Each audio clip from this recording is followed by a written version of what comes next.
Hello friends, Dr. Nels here, and we got a little bit of an audible as Pastor Cale, who was recently ordained 1 week ago, had a question. We went offline and he asked the question, and I felt it was good enough we needed to just go ahead and include it.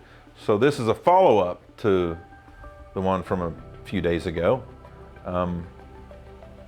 to honoring a leader, and I'll let Pastor Cale ask his question. So the conversation was, how do you honor a leader that you don't necessarily respect? We had this conversation a lot in my workplace about honoring a parent. A parent has hurt you, or you have a disjointed relationship with a parent. And we're called to honor them, but it's hard to respect them just based on past actions, past experiences, Behaviors, decision behaviors, making. whatever it might be. So how do you respect how do you honor someone that you might not necessarily respect?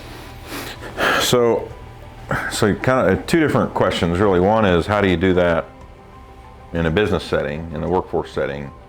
And then how do you do that from a family aspect? And so there are two different things, two different answers, although both can be somewhat similar.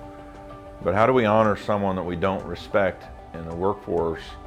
And I would tell you to ask yourself why you don't respect them.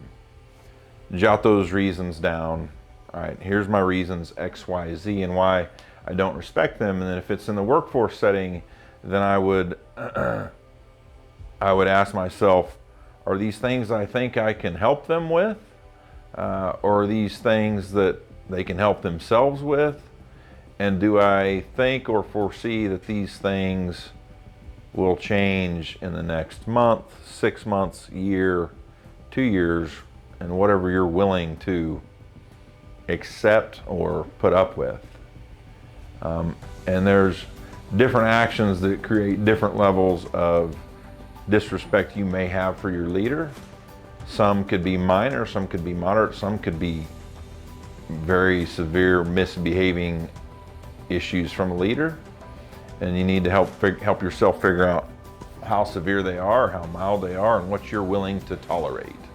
And I would also tell you, I've guided a number of people on to just go to their leader and ask them, talk to them.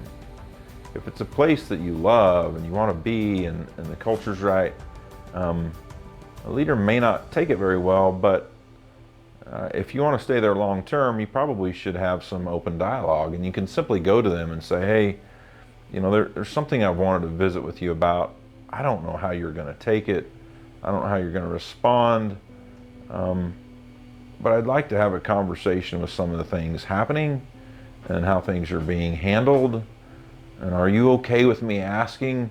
If you're okay with me asking, will you hold it against me? And will there be any repercussions? Because I sure don't want them to be, but I really love it here. I respect the work that you've done. I respect all that this place stands for. And then you can go into your reasons for those issues.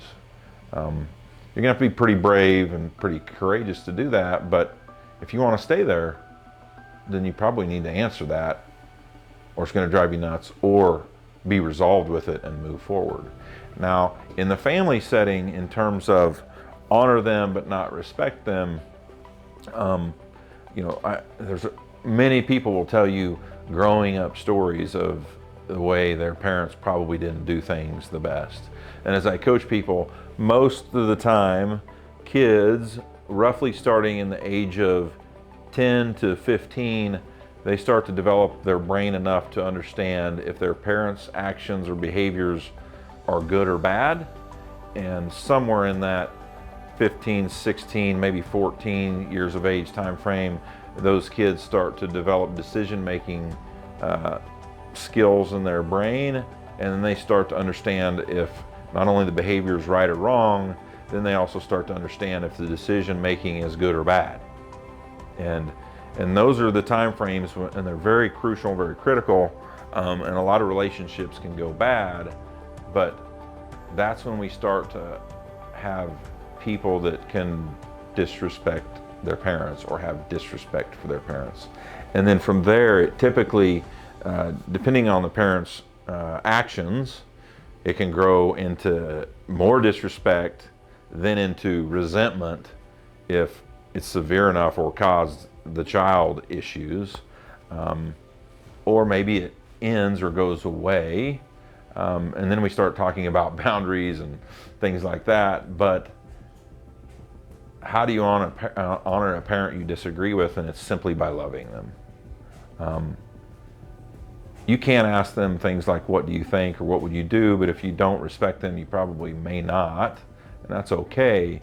But it is still our job as a child to love on our parents and love them deeply and love them fiercely. We don't have to agree with all of their actions and behaviors. Some you might need to have a boundary in place on, but you still need to love them fiercely, because they could go away at some point and you'll wish you would have. These things are very, very difficult, especially in the family setting. Love them, honor them, even if you don't respect them, and that may be very, very difficult, and it all depends on the events and the journey that you've been on, and everybody's got a little different journey.